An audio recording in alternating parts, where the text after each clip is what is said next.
아닌가 봤더니 이미 새로운 피조물로 기능하는 그런 장남이셨습니다. 우리 이 생명 안에 용서가 있고 기쁨, 평강이 다 들어있는데 이 새로운 피조물로 이미 기능해 왔던 내 안에 계신 하나님으로 말미암아 평안 누리고 자유함 누리고 승리하셨고, 그래서 오늘 그 어려움 가운데 기쁨으로 평강으로 승리를 누린 그 장로님의 그 간증을 이 시간 같이 듣겠습니다. 장로님 나오시기 바랍니다.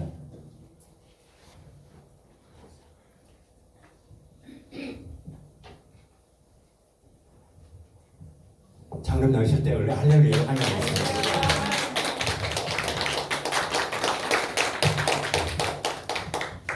반갑습니다. 제가 목사님한테 간증을 하라는 얘기를 듣고요, 고민을 많이 했습니다. 처음으로 하는 거거든요. 제 삶을 얘기하는 게 이게 오늘이 처음입니다.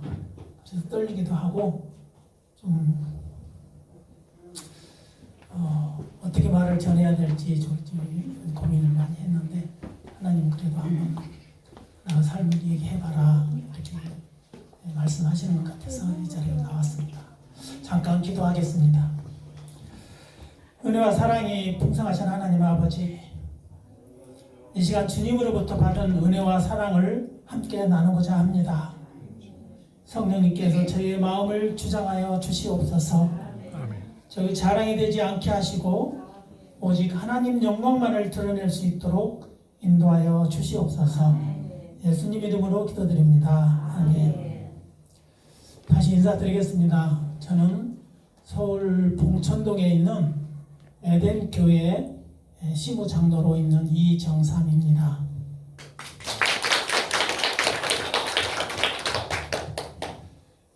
저는 전라북도 고창 시골 마을에서 태어났습니다. 8남매 중에 셋째 아들, 위로 형님 둘 있고 누나 한 분 계시고 밑으로 남동생 둘, 여동생 둘 이렇게 있습니다. 저희 집에는 어머님께서 원래 엄불교를 다니셨습니다. 그래서 어렸을 때는 어머님 따라서 엄불교 교당에 가서 새벽기도 갈 때 따라가서 어머니는 목탁 치고 이렇게 연불 하실 때 저는 옆에서 목탁 소리 듣고 잠을 잤습니다. 그런 어머니 엄불교 밑에서 엄불교 다니는 그런 가정에서 태어나가지고 사실 하나님을 믿는 것은 거의 생각도 못 해봤고 또 교회도 가본 적이 별로 없습니다. 고등학교를 제가 광주에서 나왔거든요. 그런데 그때 고등학교 한 친구가 있어가지고 교회를 가자고 해서 몇 번 따라간 적은 있습니다. 그때 교회에서 뭘 주었기 때문에 따라갔었는데, 아무튼 교회를 다닌 적이 별로 없었고요. 그러다가 목배향대학교를 졸업하고 배를 타게 됐습니다. 제가 처음으로 배를 타고 간 곳이 미국 LA였습니다. 한국에서 수출 합판하고 파이프를 싣고 가서 LA에서 하역을 해주고, 또 그 다음에는 미국 포틀랜드 항으로 가서 밀을 싣고 울산으로 올 계획이었습니다. 그래서 제가 이제 포틀랜드 항을 갔거든요. 들어갔는데 거기에서 호박 할머니를 만났습니다. 호박 할머니가 어떤 분이냐면, 처녀 때는 미스 캘리포니아로 나갈 정도로 미인이셨습니다. 그런데 자기는 호박 할머니라고 소개를 하더라고요. 그래서 자기 남편은 수박 할아버지랍니다. 그러면서 배에 올라와서 전도하러 왔어요. 선원들을 상대로 전도하러 와서 자기를 호박 할머니라고 소개하면서, 그 포틀랜드 항구는 육지에서 그 상륙을 하면 시내가 차로 한 20-30분 가야 됩니다. 그걸 걸어서는 갈 수가 없어요. 그래서 그분들이 와서 선원들을 데리고 시내까지 데려다 주고 쇼핑도 하고 교회도 데려가지고 자기 집에 또 이렇게 다과도 나누면서 전도를 하는 분들이었어요. 그래서 우리는 이제 육상에 나갈 욕심으로 그 할머니를 따라갔었죠. 그랬더니 제일 먼저 그 포틀랜드 교회를 데리고 갔습니다. 그리고 교회에서 예배 드리고 또 쇼핑도 하고 호박 할머니 집에 가서 차도 마시고 다과도 마시고 먹고 이렇게 하고 배에 들어왔어요. 그런데 그 다음 날도 또 교회에 왔어요. 그래서 우리는 또 나갈 욕심으로 다 모였더니 그 호박 할머니가 누구를 모시고 왔냐면 포틀랜드 교회 목사님을 모시고 왔어요. 그래서 어제 교회에 나오신 분들 또 하나님을 믿을 사람은 손들란 거예요. 그래서 또 체면상 교회도 갔었는데 하나님을 안 믿는다 할 수도 없고 손들었더니 그럼 이제 나오라고. 그러더만 목사님이 바로 안수를 해주시는 거예요. 그때 세례명이 제가 제임스입니다. 그래서 지금도 카톡에 제임스라고 했는데 어쨌든 지금 생각하면은 하나님께서 저를 강권적으로 하나님 자녀를 삼아 주셨던 것 같아요. 그때 하나님께서 저를 쓰시려고 그랬다는 생각이 듭니다. 그러다가 이제 배를 한 10여 년은 탔는데 이제 내려서 신앙생활을 해야 되잖아요. 근데 이제 저 혼자 하니까 신앙생활을 잘 못했어요. 그냥 기분 나면 교회도 한번 가고 그때 결혼하기 전에 이 월산동에 살았거든요. 저 혼자 그 월산 교회도 가끔 한 번씩 나가고 그때 기관장님 부인이 거기 다녔어요. 그래서 그 기관장님 부인이 자꾸 나오라 하니까 따라서 갔었어요. 그랬는데 제가 이제 본격적으로 교회를 다니게 된 것은 신앙 좋은 서울 아가씨를 만나서 결혼을 하게 됐습니다. 그래서 서울에서 살면서 저희 아내가 다니던 교회를 다니기 시작했어요. 저희 아내는 그 교회를 어려서부터 다녔고 모태신앙이라서 고등학교 때부터 그 주일학교 교사를 했다고 하더라고요. 그래서 저도 아내 따라서 열심히 교회를 다니고 신앙생활을 하고 젊은 사람이 이렇게 부부가 와서 교회에 나오니까 바로 주일학교 교사를 시키더라고요. 그래서 교사를 꾸준히 하고 그러다 보니까 신앙이 이렇게 자라는 것 같았어요. 그러다가 제가 사업을 시작하게 됐습니다. 저는 배를 타고 해양 관련한 배와 관련된 이 검사하고 이렇게 검정 일만 했었는데 어떤 사업을 했냐면 이제 건설회사 토목 가시설 사업을 하게 됐습니다. 이 길을 넓히려면은 이 산을 깎아야 되잖아요. 그때 H빔을 이렇게 세우고 그 사이에 토르판을 끼우고 그러면은 산을 깎을 때 돌이 도로로 굴러오지 않도록 그렇게 하는 가시설, 그게 안파서 방어시설이라고 하는데 그걸 설치하는 사업을 하기 시작했어요. 근데 제가 뭐 전공도 아니고 토목 토자도 모르고 건설 건자도 모르는 사람이 이 사업을 하기 시작하니까 얼마나 마음이 두려웠겠어요. 그래서 가만히 생각해 보니까 하나님 말씀이 떠오르더라고요. 이사야 41장 10절 말씀, 두려워하지 말라, 내가 너와 함께함이라. 놀라지 말라, 나는 내 하나님이 됨이니라. 내가 너를 굳세게 하리라. 참으로 너를 도와주리라. 참으로 나의 의로운 오른손으로 너를 붙들리라. 이 말씀을 생각하니 이제 좀 힘이 나더라고요. 저 혼자 이제 국도유지사무소, 국토관리청 이런 데를 다니면서 영업을 하는데 사람 만나기도 힘들고 사실은 또 일 달라고 하는 것도 좀 부끄럽기도 하고 그런데 이 말씀을 생각하니까 두려워 말라 하나님이 그러시더라고요. 그리고 내가 너와 함께 하니라. 그리고 너를 도와주리라. 이 말씀을 하시니까 너무 힘이 되고 내가 그 힘에 힘입어서 영업을 하고 다녔어요. 그래가지고 하나님이 나와 함께 하시니까 많은 것이 도움이 되고 또 나를 도와주시는 것 같더라고요, 하나님께서. 그런데 한 예로 2003년도에 우리나라 아주 큰 태풍이 하나 지나갔습니다. 이름이 매미였어요. 혹시 기억날지 모르는데 그게 우리나라 관통을 했거든요.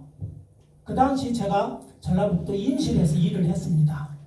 그런데 임실에서 일을 하면서 자재를 도로 옆에 쫙 쌓아놨거든요. 한 2m 50 높이로 쫙 쌓아놨었는데 태풍이 그 길을 지나가는 거예요.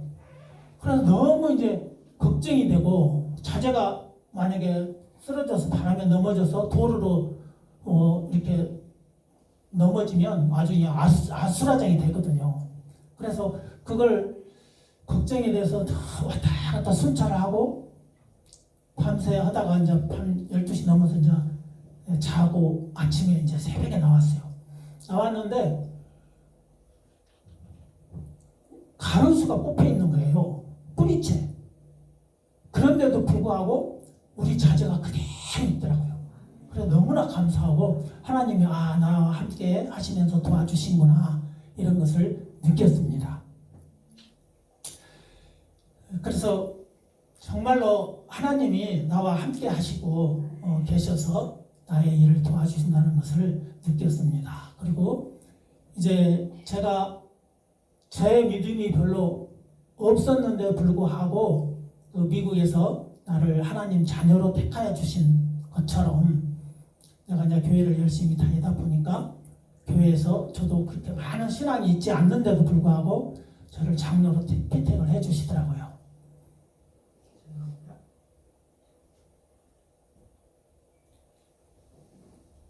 제가 2004년도에 장로 채택을 받았었는데요. 그러다 보니까 이제 그 맡은 부서가 있지 않습니까? 그래서 제가 선교위원장을 했어요. 선교위원장을 하면 저희 교회에서 농어촌 교회, 미자립 농어촌 교회를 이렇게 도와주는 게 있습니다. 그리고 우리가 12개, 전국에 있는 교회 중에 12개를 이렇게 선정해서 선교 헌금을 매월 보내줬어요. 그리고 매년 1월달 되면 그 교회를 한 번씩 순방을 합니다. 교회 사정이 어떤지, 상황이 어떤지 이런 것들을 보고 이제 한마디로 이제 감찰하기 위해서 이렇게 순방을 하는데 전라북도 완주군 소양면에 가면 삼중교회라고 있습니다. 근데 이제 그 삼중교회가 아주 역사가 깊어요. 한 100년 된 교회입니다. 저희 교회는 이제 올해 52년밖에 안 됐는데 그 교회는 지금 아마도 한 110년은 됐을 거예요. 그 당시 내가 방문했을 때가 한 96년인가 됐다고 그랬으니까. 그런 교회인데 가서 보니까 조그마한 창고를 개조해서 만든 교회였어요. 근데 먼지도 많이 끼고 막 거무줄도 있고 예배를 정말 드리는지 안 드리는지 그냥 너무 보기에 정말 가슴이 아프더라고요. 그리고 이런 교회를 우리가 선교헌금을 주어서 보조를 해야 되는가 이런 의심이 들고 그래서 그 교회를 돌아보고 있다가 도저히 안 되겠다. 그 전에도 한 두세 번 왔었거든요. 그런데 똑같아요. 그래서 이 교회는 올해부터는 이제 선교헌금을 보내지 않아야 되겠다. 그렇게 마음 먹고 그해 1월 달부터 이제 선교헌금을 안 보냈어요. 그러던 중에 이제 잊어버렸죠, 저는. 그런데 그해 5월 초쯤 됐어요. 전주에 있는 어떤 건설회사에서 연락이 왔어요. 사장님, 여기 진안 가는 길인데, 전주에서 진안 가는 길인데 지금 산사태가 나가지고 빨리 긴급 공사를 좀 해야 됩니다. 금속 공사 해야 되니까 빨리 와서 현장 와서 한번 봐라고. 그래서 이제 부랴부랴 갔어요. 5월 첫 주에. 딱 그 주에 사실 우리가 일이 없었어요. 그래서 거기 갈 수 있겠다, 할 수 있겠다. 근데 일이 큰 게 아니고 아주 조그마한 일이었어요. 우리가 이제 한 100m 이상은 이렇게 일을 해야 되는데 거기는 한 40m밖에 안 돼가지고 우리가 일해도 별로 남지도 않고 그런 데라서 안 하려고 했었거든요. 그런데 그냥 급히 빨리 해주라고. 그래서 마치 우리가 쉬는 기간이라서 조금이라도 해주자 생각하고 현장을 갔어요. 가서 현장을 딱 가서 보니까 그 삼중교회 있잖아요. 그 교회 뒤쪽으로 이렇게 넘어가는 지랑 가는 길이었어요. 교회에서 한 1km 정도밖에 안 떨어졌어요. 그래서 여기 우리 교회, 우리가 도와줬던 교회 바로 위인데 하면서 가서 이제 공사를 바로 해 주었습니다. 공사가 끝나고 나서 여기까지 왔는데 그래도 삼중교회가 궁금하더라고요. 그래서 한번 가볼까 하고 이제 교회를 갔어요. 갔는데 제가 깜짝 놀랐습니다. 마당 앞에 사택이 있고 교회가 이제 조그만하게 있는데 리모델링이 싹 돼 있는 거예요. 깨끗하게. 그리고 본당도 들어가 보니까 아주 깨끗하게 정말로 아름답게 리모델링을 해놨어요. 그리고 이제 막 입구에는 천장에 등도 아직 덜 달았던 이제 막 끝나고 리모델링 그거 끝나가는 시점이었는데 제가 갔어요. 가서 보고 깜짝 놀라가지고 내가 이제 교회 본당에 들어가서 기도를 했죠. 하나님 정말 죄송합니다. 제가 여기에 성경을 끊기로 작정을 했는데 이렇게 아름다운 교회를 꾸며져서 이제 예배드리기에 너무 좋을 것 같습니다. 이번부터는 제가 성경금을 보내도록 하겠습니다 하고 기도하고 이제 밖으로 나왔어요. 사택문을 두드리면서 목사님을 찾으니까 목사님이 나오시더라고요. 목사님 어떻게 된 사정입니까? 그랬더니 완주 군청에 다니는 분이 믿음이 좋으신 분이 교회에 한번 왔다가 너무 교회가 허술하니까 리모델링을 해주겠다 해가지고 그분하고 목사님하고 직접 다 리모델링을 했대요. 예. 그러면서 그러길래 내가 이제 마음이 하나님께 죄송하고 너무 미안하잖아요, 목사님이. 그래서 목사님 그러면 혹시 필요한 게 뭐 있습니까? 내가 이렇게 물어봤어요. 그랬더니 가만히 있다가 장로님 제가 기도 중에 있는데 교회에 십자가가 없습니다. LED 등으로 십자가 탑을 좀 하나 세워주십시오 그러더라고요.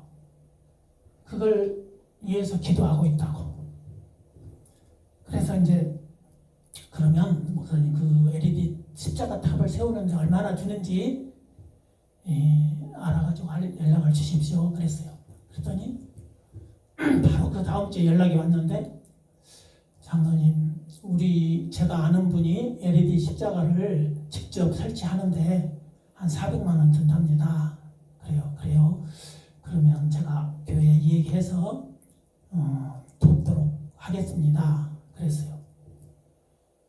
근데 그 말을 듣고요, 제가 얼마나 깜짝 놀랐는지 등골이 오싹할 정도로 깜짝 놀랐어요. 왜 그런지 아세요? 제가 그 교회 뒤에 공사하고 남는 돈이 400만 원이었어요. 어떻게 그렇게 딱 맞게 하나님 맞춰가지고 그렇게 일을 시키시는가. 그 말을 듣고 제가 정말 깜짝 놀랐어요.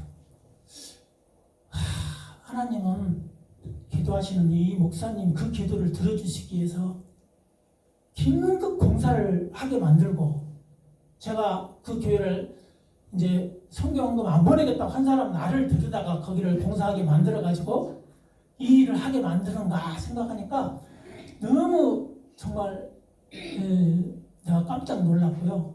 또 한편으로는 너무 감사하고 기쁘고. 그런데 하나님이 급하신가 봐요. 통상적으로 우리가 일을 하면 그달 말일에 청구를 해요. 그리고 그 다음 달 말에 돈이 나옵니다. 그런데 그 전화 끝나고 이제 사무실 왔더니 건설회사에서 연락이 왔어요. 빨리 공사비 청구하래요. 그래서 5월 20일쯤에 청구를 했는데 돈이 언제 나왔냐? 25일날 바로 나왔어요. 그것을 보고 제가 하나님 마음도 급하시다. 그래서 저도 그 다음날 바로 목사님한테 보내드렸어요. 그러니 얼마나 그 목사님이 감사하고 기뻤겠습니까? 그래서 지금도 그 LED 십자가가 반짝반짝 빛나고 있습니다. 그래서 제가 이제 생각나는 성경 기절이 있더라고요. 잠언 16장 9절에 사람이 마음으로 자기 길을 계획할지라도 그 걸음을 인도하시는 분은 여호와 하나님이시니라. 아멘이죠? 정말 하나님께서는 나를 그렇게 인도했지만 나는 어떻게 간지를 모르잖아요. 근데 하나님은 다 계획이 있으셨어요. 그 목사님의 기도를 들어주시기 위해서 그런 계획을 세우시고 저로 하여금 그 길을 하게 하고, 그래서 너무 감사하고 내가 하나님께 쓰임받았다는 것에 감사하고 하나님이 그 기도를 들어주시기 위해서 계획하고 계시다는 것을 알았을 때 너무 감사했습니다.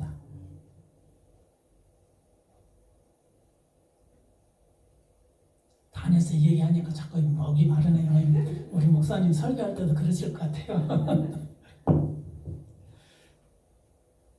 그런데 이제 제가 이제 그런 경험을 하면서 이제 그런 일을 쭉 한 14년 했어요. 그러니까 하나님께서 저에게 이제 경제적으로 많은 축복을 주셨습니다. 그러다 보니까 제가 좀 나태해지더라고요. 그리고 좀 교만한 마음이 들었었던 것 같아요. 그런데 그때 하나님께서 저에게 이제 큰 시련을 주신 것 같아요. 저희가 이제 공사를 끝나고 나면 자재를 다 해체해서 가져와가지고 우리 야적장에 이렇게 쌓아놓거든요.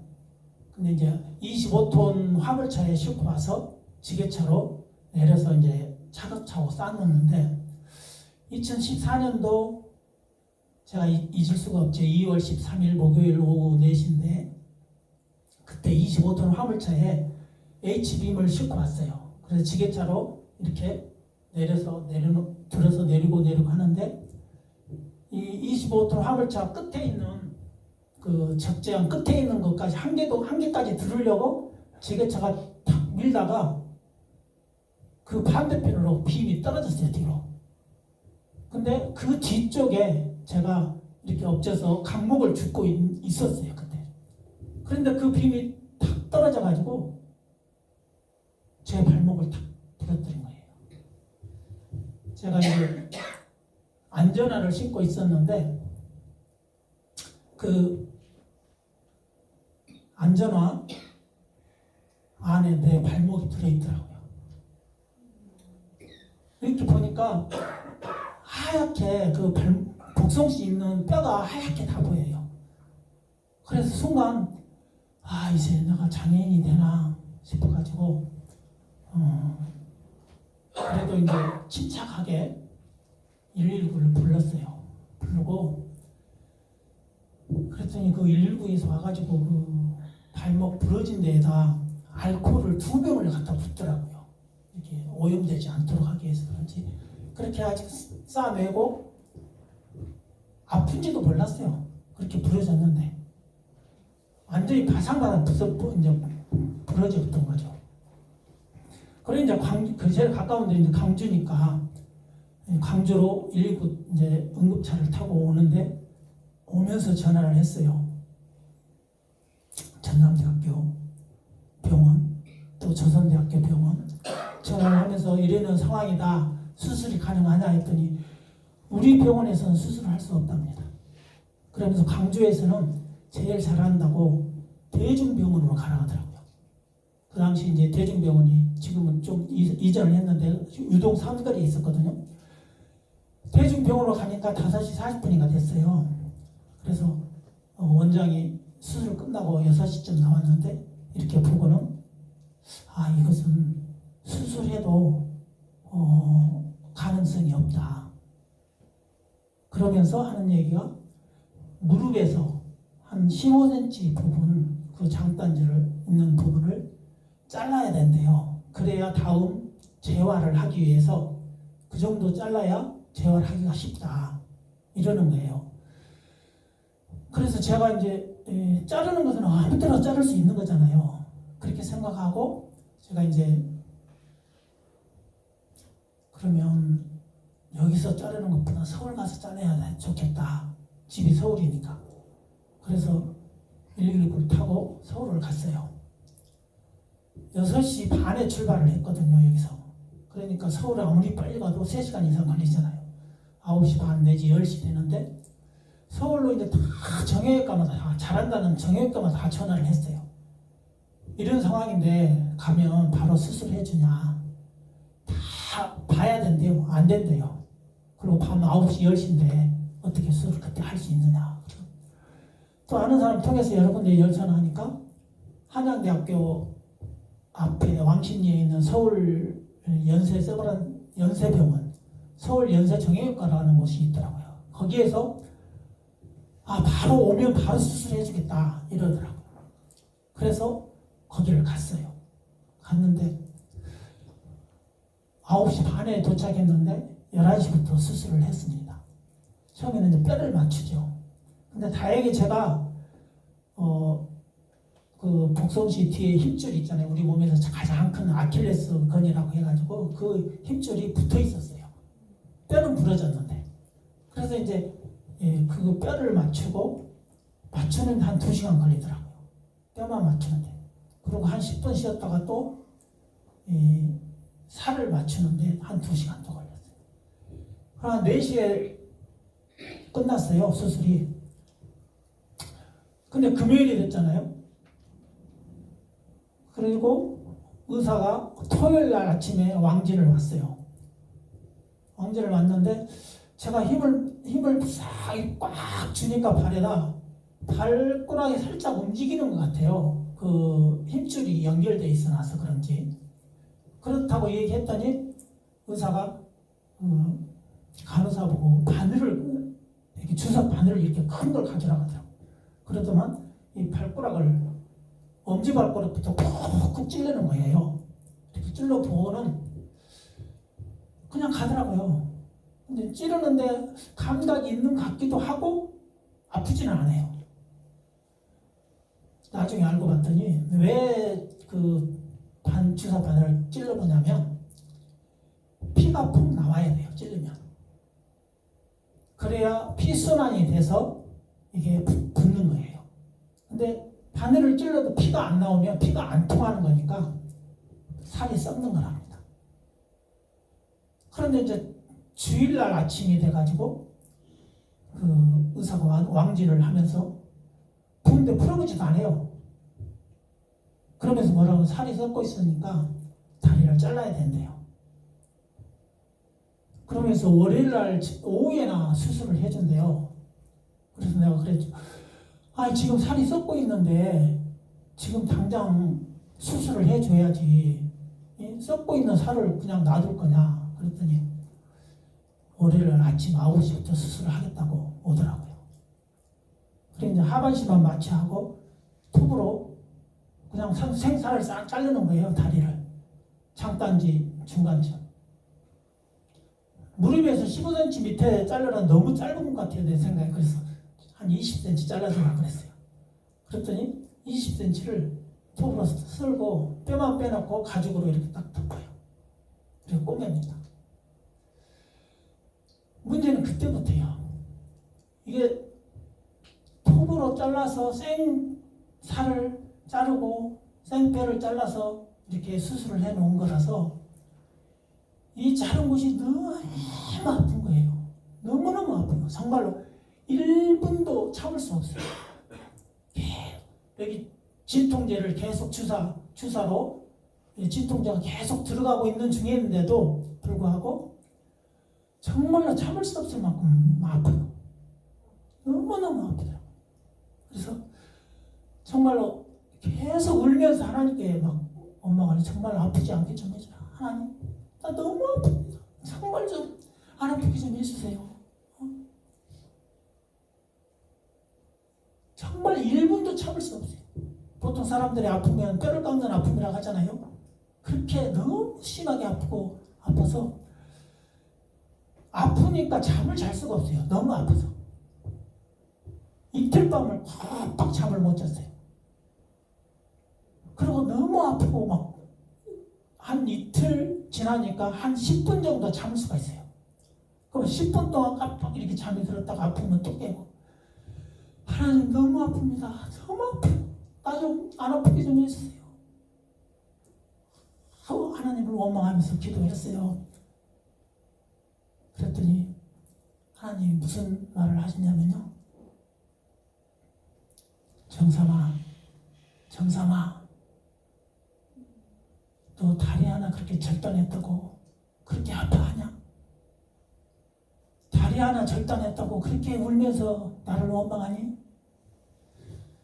나는 너를 위해서 가시면류관 쓰고 채찍을 맞아가면서 십자가의 못을 박히고 창으로 옆구리 찔리면서 한 방울 피도 남기지 않고 다 흘릴 때까지 나는 너를 사랑하고 참았는데 또 다리 하나 잘렸다고 그렇게 울면서 그렇게 아파하니 그러더라고요. 그런 음성이 들려왔을 때 하나님 울면서 하나님 이제 아프지 않다고 할게요. 예수님은 얼마나 아프셨습니까?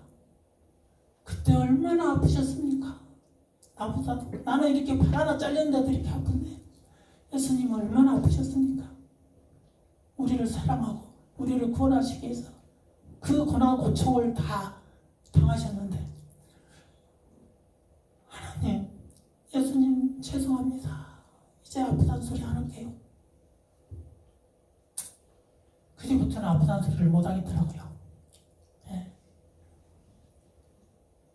하나님 예수님의 그 크신 사랑을 생각하면 예수님의 그 고통을 생각하면 나는 다리 하나 잘린 거 아무것도 아닌 것 같더라고요. 그래서 그 뒤부터는 아프다는 소리를 못했습니다. 하나님을 믿는 우리 모든 성도들은 하나님이 나보다도 나를 더 사랑하신다는 사실을 믿으시기 바랍니다.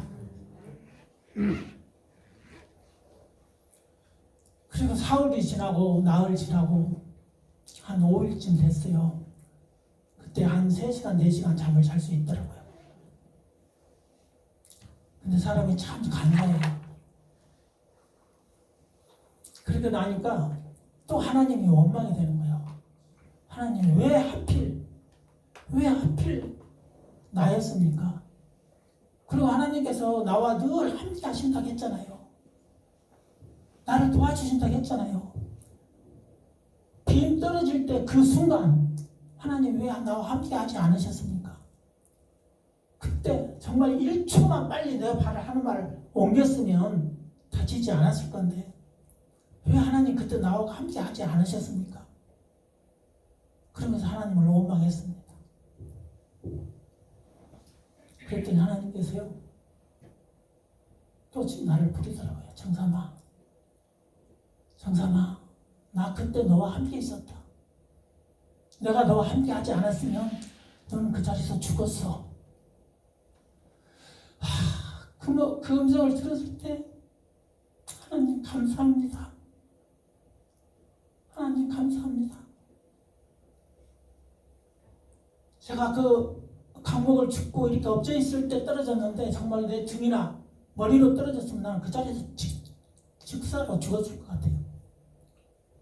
그런데도 불구하고 하나님께서 나와 함께 하셔서 살려주셨다고.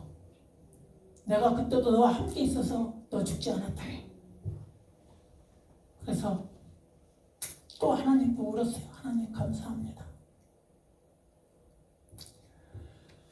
그때도 하나님 나와 함께 하셨군요.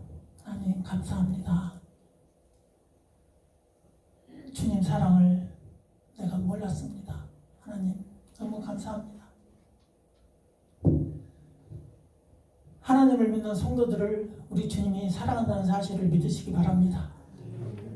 나보다도 나를 더 많이 사랑하시는 하나님을 믿으시기 바랍니다.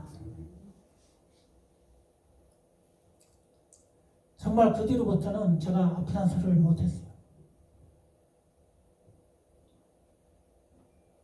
그때 정말 너무너무 아플 때는요, 아내한테 그랬어요. 이 붕대 좀 한번 풀어보라고. 여 밑에 의사가 혹시 수술칼을 같이 묶었는지 모르겠다고. 그걸 풀어봤어요. 근데 아무것도 없잖아요. 그래서 그 뒤로부터는 아무튼 아프다는 소리를 못하고 참으면서 하나님 그 사랑을 느끼며 지냈습니다.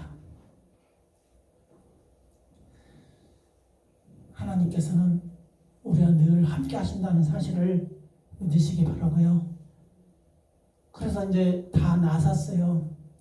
낳고 2월 13일에 그랬는데 딱 2달 만에 4월달 부활 주일날 제가 교회에 2달 만에 나갔습니다.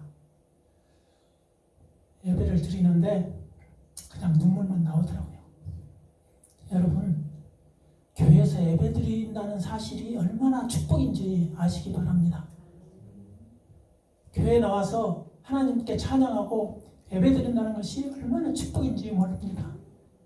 제가 2달 만에 교회에 나가서 예배 드리니까 너무 감사해서, 정말 너무나 감사해서 눈물만 나오더라고요. 제가 지금 2001년도부터 광주에 와서 사업을 했는데, 해외 나가지 않는 이상은 주일날을 서울 교회 가서 예배를 드렸습니다. 한 번도 빠지지 않았습니다. 그러다가 2달 동안 빠졌다가 교회에서 가서 예배를 드리니 너무 감사했어요. 정말로 주일날 함께 교회에 나와서 예배 드린다는 것이 얼마나 축복인지 아시기 바랍니다. 제가 다리가 다 나은 다음에 하나님이 왜 나한테 이런 시련을 주셨을까, 이런 생각을 해봤습니다. 그런데 이런 마음을 주시더라고요. 정삼아, 너 그런 다리지만 앞으로 똑똑히 걸어 다녀라, 이러시는 것 같아요. 그래, 그럼 똑똑히 걸어 다니란 말이 무슨 말일까 곰곰이 생각하니까, 하나님께서 지상 명령으로 복음 증거하고 전도하고 선교하는 일을 너가 해라, 이런 마음을 주셨어요. 그래서 그래도 제가 좀 할 수 있는 게 선교하는 일이지 않을까. 그동안에도 해외로 이제 이렇게 단기 선교로도 여러 번 다녔고 그러다 보니까 그런 마음을 주신 것 같아요. 그래서 2014년도에 사고가 났었는데 그 이후로 해외 선교를 하면서 성도들은 있는데 교회가 없어요. 예배 처소가 없다고. 그런 곳에 교회를 세워주었습니다. 인도네시아 옹화란 교회, 또 필리핀 다바오에 있는 교회, 또 캄보디아의 교회, 또 네팔은 5년 전에 교회를 하나 세워줬고요. 그 히말라야 중턱에 있는 한 2,000m, 2,500m 정도에서 살고 있는 퉁몽 부족이라는 부족이 있어요. 그 부족들이 14개 마을인가 되는데 한 10개 마을이 교회에 있고 몇 개가 없어요. 그래서 그곳에 한 곳에 교회를 지어 주었고요. 재작년에 또 그 부족 중에 한 마을이 산사태가 나가지고 다 쓰러졌어요. 그래서 그 마을 사람들이 다른 데로, 아주 멀리 평야지대로 이사를 가가지고 있는데, 그곳에 또 교회가 없다고 해서 이제 도와줬고, 작년에 준공해서 입당 예배를 드렸는데 작년에 사정이 있어가지고 저희가 못 갔거든요. 그래서 이제 다음 달에 1년 이제 1주년 기념 감사 예배를 드린다고 해서 다음 달 5월 8일 날 네팔을 갑니다. 그래서 우리 하나님께서는 내가 마음으로 계획할지라도 하나님께서 우리 걸음을 인도하시니까 그것을 믿고 우리는 하나님께 택함받은 자녀로서 하나님께 쓰임받는 자녀가 됐으면 좋겠습니다. 그래서 저는 이제 죽었다가 살아났잖아요. 사실 죽을 목숨인데 하나님께서 함께해 주셨기 때문에 살아서 이제 남은 인생은 덤으로 산다 생각하고 하나님께서 쓰시고자 하는 곳에 쓰임 받기를 원하고 기도하고 있습니다. 이것으로 제 간증 마치고 잠깐 기도하겠습니다. 은혜와 사랑이 풍성하신 하나님 아버지, 나보다도 나를 더 사랑하신 하나님 아버지, 우리를 주님의 자녀 삼아주시고 늘 동행하시며 우리의 마음과 생각과 행동을 간섭하여 주시는 하나님께 감사를 드립니다. 지금 내가 나된 것은 모두가 하나님의 은혜였음을 고백합니다. 십자가의 보혈의 피로 이 죄인을 구원하신 예수 그리스도 이름으로 기도드립니다. 아멘.